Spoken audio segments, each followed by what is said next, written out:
God, এই দারোয়ানের বাচ্চা এখানে কি করছে? তো আবার স্যারের চেয়ারে বসে।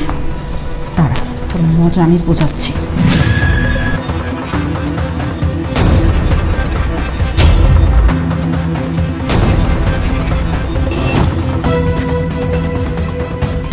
তুই মাস্টারবেট করতে থাক।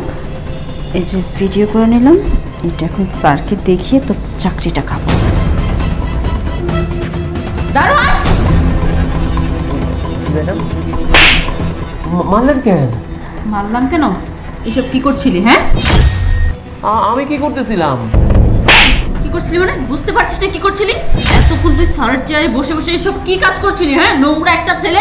আমি স্যারের চেয়ারে বসে তো কিছু করি নাই, আমি তো জরুরি কাজ করতেছিলাম, আপনি না দেখে আমারে মারলেন। আবার মুখে মুখে কথা বলিস? কাজ করছিলি না? তোর এত যেহেতু কাজ করতে মন চাই, ওয়াশরুমে যেতি, বিয়ে করে বাড়ি ঘরে করতি, তুই অফিসে বসে স্যারের চেম্বারে কেন করছিস? হাই হাই রে ম্যাডাম, আপনি এগুলো কি বলতেছেন? হ্যাঁ, বিয়া শাদী আসলো করতে এখানে, যা করতেছে ওটা এখানেই করতে, প্রয়োজনটা তো এখানে। আমি বিয়া করে বউ নিয়ে গিয়ে কেন করবো এগুলা? এখন যদি আমি স্যারকে ডাক দিয়ে বলি যে তুই স্যারের চেয়ারের মতো এই ধরনের কাজ করছিলি, বুঝতে পারছিস স্যার তোর কি অবস্থা করবে? কি যাই না যাই না, আপনি কি স্যার স্যার স্যার স্যার কইতাছেন? যা করতেছি তো আমি ভালোই করতেছিলাম। দূর, আর একটা কথা বলবি না। কি ব্যাপার, অফিসে তো চিল্লা পাল্লা কিসের? স্যার দেখুন না, আপনি আপনার চেম্বারে ছিলেন না? আরে দারোয়ানের বাচ্চা আপনার চেয়ারে বসে কি সব কাজ করছিল। স্যার দেখেন না স্যার, এই ম্যাডাম আমারে কি জানা তাই বলতেছে। স্যার দেখেন না, এই দারোয়ানের বাচ্চা দারোয়ান আপনার চেয়ারে বসে বসে মাস্টারবেট করছিল। কি? এই আমি তো উনাকে ভালো জানতাম, রাসেল তো খুব দায়িত্বের সাথে কাজ করে, তার আসল রূপ এরকম? এই কি বলতেছে সব রাসেল? স্যার কি বললো ইংরেজিতে? আমি কিচ্ছু বুঝি নাই স্যার, আমি কিচ্ছু করি না, যা করতেছিলাম এখানে দরকারি কাজ করতেছিলাম, আমার স্যার দরকার ছিল কাজটা করা। মাস্টার বেড মানে হলো তুমি বোঝো না? স্যার আপনি বিশ্বাস করেন, আমি নিজের চোখে সবকিছু দেখেছি। আপনি যদি বিশ্বাস না করেন, আমি ভিডিও করে রেখেছি, আপনি ভিডিওটা দেখতে পারেন।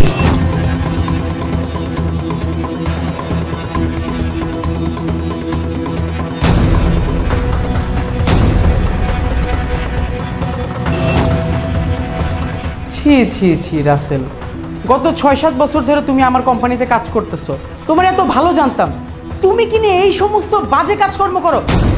আমার তো এখন ভয় হইতেছে যে কবে না জানি আমার অন্যান্য মেয়ে স্টাফদের সাথে তুমি কি না কি করে ফেলো। ছি স্যার, আপনিও ম্যাডামের মতো শুরু করলেন? আমি কি অন্যায়টা করছি স্যার? তুমি যে কাজ করছো সেটা তো আমি ভিডিওর মধ্যে দেখছি, তোমার সাথে আমার কথা বলার বিন্দু মাত্র রুচি নেই। তুমি এই মুহূর্তে আমার অফিস থেকে বেরোয় যাও, বেরোয় যাও। কি কইলেন স্যার? এত বছর ধরে আপনার এখানে আমি কাজ করতেছি, আপনি আমার ছোট ভাইয়ের মতো দেখতেন, আজকে ম্যাডাম কি না কি বললো, ম্যাডাম কি না কি দেখাইলো, আপনি আমারে অফিস থেকে বাইর করে দিতেছেন? আমার মনে হইতেছে ম্যাডামের আপনার কোনো একটা ভুল হইতেছে। স্যার, আম্মু চোখের দেখায় না, অনেক সময় ভুল থাকে। আপনি একটা কাজ করেন না স্যার, আপনি একটু সিসিটিভি ক্যামেরাটা দেখেন, এখানে তো সিসিটিভি ক্যামেরা লাগানো আছে স্যার।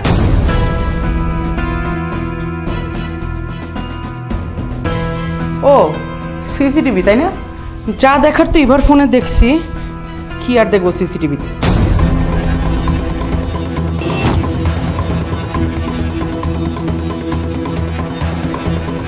দেখো এটা, দেখলা? অর্ধেক জিনিস দেখা যে তুমি মানুষকে বিবেচনা করো। তোমার নামে এর আগেও কমপ্লেন ছিল, ওনাকে আমি কত ভালো জানতাম, আর তুমি আমার কাছে ওনাকে খারাপভাবে প্রেজেন্ট করছো। রাসেল, তোরও দোষ আছে, তুই বোতলের বিষয়টা আগে দেখাইলি না কেন? বোতলটা আগে দেখাইলে তো এত কিছু ঘটতো না। তো বোতলটা এই যে স্যার, এই যে চিনিটা এখন বলে না ঠিকঠাক মতো, আর যাতে ভালোভাবে মিশে তাই এরকম এরকম এরকম এরকম করতেছিলাম স্যার। স্যার ভুলটা আসলে আমারই হয়েছে, আমি পুরোপুরিটা না দেখে শুধু শুধু ওকে এত বকাঝকা করলাম। স্যার আমাকে ক্ষমা করে দিবেন আপনি। ক্ষমা আমার কাছে কেন চাচ্ছেন? ভুল কি আপনি আমার কাছে করছেন? ভুল করছেন হলো রাসেলের কাছে, রাসেলের কাছে ক্ষমা চান। রাসেল ভাই আপনি আমাকে ক্ষমা করে দিবেন। ম্যাডাম, এখানে সরি বলার কিছু নাই, যার মস্তিষ্ক যেমন, যে যেটা মাইন্ডে নেয় সে ওইটাই দেখবো। স্যার এটা তো অফিস, অফিসে কেউ কোনোদিন এই ধরনের নোংরা চিন্তা মাথায় আনবো না, এটা বোঝা উচিত ছিল আপনার। ইভা, নেক্সট টাইম যদি আমি আপনাকে এরকম ধরনের কোনো কাজ করতে দেখি না, উল্টাপাল্টা বিচার দিতে দেখি না, আমি কিন্তু আমার অফিস থেকে আপনাকে ফায়ার করতে বাধ্য হব। আপনি এখন এখান থেকে যান। স্যার এই যে শরবতটা রইল, এটার মধ্যে চিনি, লবণ, লেবু সব দিছে স্যার।